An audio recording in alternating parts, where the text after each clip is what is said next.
আজকের ভিডিওটা এই রান্নাঘর থেকেই শুরু করলাম। তো দেখো আমি এদিকে দুপুরে রান্না করছি। ওইদিকে কিন্তু মাকে আমি গরুর জন্য খাবার করে দিয়ে তারপরে দেখো উনানে ভাত বসিয়ে দিয়েছি। ভাত বসিয়ে দিয়ে তারপরে কিন্তু এইদিকে আমি দেখো সবজিপাতি কেটে নিচ্ছি। ভাত বলতে ভাতের জন্য জল বসিয়ে দিয়েছি। আর এই যে মা এদিকে গরুর জন্য জল রেডি করে নিল, আর দুজন মিলে গরুকে যেয়ে জল দিয়ে আসলাম। আর আজকে দেখো কি রোদ উঠিয়েছে, মানে প্রচণ্ড পরিমাণে গরম। এদিকে তারপরে আমার ভাতের জন্য জলটা গরম হয়ে গেছে, আর আমি এদিকে চাল ধুয়ে নিচ্ছি। তো চাল ধুয়ে তারপরে কিন্তু এই যে হাঁড়িতে দিয়ে দেব। অনেকেই আছো যে চাল জল একবারই দাও, আমি কিন্তু চাল জল একবারে দেই না, পরে চালটা দিই। তো এদিকে ভাতটা হতে থাক, আর এদিকে আমি সবজিগুলো যে কেটে নিয়েছি সেই সবজিগুলো কিন্তু এদিকে ভালো করে ধুয়ে নেব। তো দেখো আমি কি এদিকে বেছে মানে কুটে নিয়েছি সেটা তোমরা দেখতেই পাচ্ছ। তো চলো তারপরে এইদিকে আমি কিন্তু সমস্ত সবজিপাতি ধুয়ে তারপরে এই যে পেঁয়াজ লঙ্কা সমস্ত কিছু কেটে তারপরে কিন্তু এদিকে সব রেডি করে দেবো। তারপরে সকালে যেহেতু কিছু খাওয়া হয় নাই, তো আমি এদিকে আম দুধ মুড়ি খাচ্ছি। আর এদিকে কিন্তু সবার আম দুধ মুড়ি খাওয়া হয়ে গেছে। আর ভাতটাও দেখো এদিকে উতলানো শুরু করে দিয়েছে। তো চলো এদিকে ভাতটা হতে থাক, আমি খেয়ে নিই।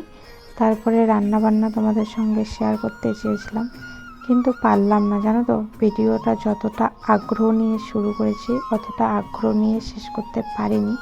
মেয়ে দুটোকে খাইয়ে দিয়েছি, আর এটা হচ্ছে সন্ধ্যাবেলা, তখন 5:30 বাজে। মেয়েকে মাঠ থেকে নিয়ে এসে এদিকে রেডি করে দিচ্ছি। চলো তোমাদের সঙ্গে কিছু কথা আমি শেয়ার করি, মানে আমার মনের কথা।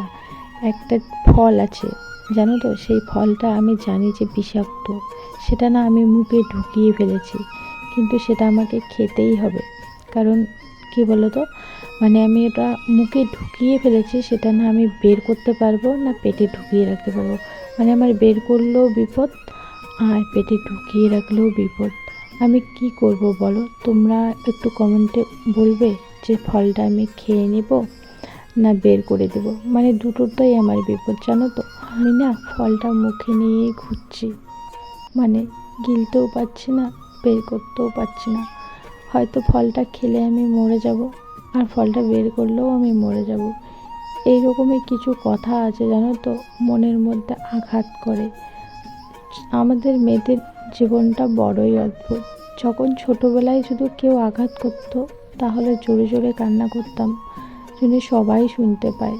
আর এখন বড় হয়েছি, বিয়ে হয়েছে, এখন শুধু কেউ আঘাত করে তাহলে লুকিয়ে লুকিয়ে কান্না করি, শুনে কেউ শুনতে না পায়। জানো, আমি এই আমার মনের চাপা কষ্টগুলো আমি কাউকে বলতে পারি না, কাউকে না, শুধু নিজে একা একা গুমড়ে মরি। মাকে তো আগে যখন আমরা ছোট ছিলাম তখন শুধু কেউ কিছু বলতো দৌড়ে এসে মার কাছে বলতাম, মা আমাকে এইভাবে বলেছে ওভাবে বলেছে। কিন্তু এখন আর সেটা বলতে পারি না, শুধু কেউ বলে, কারণ আমার কষ্ট হলে আমার মারও কষ্ট হবে। আর আমার কষ্টটা আমি কারো সঙ্গে শেয়ার করতে চাই না।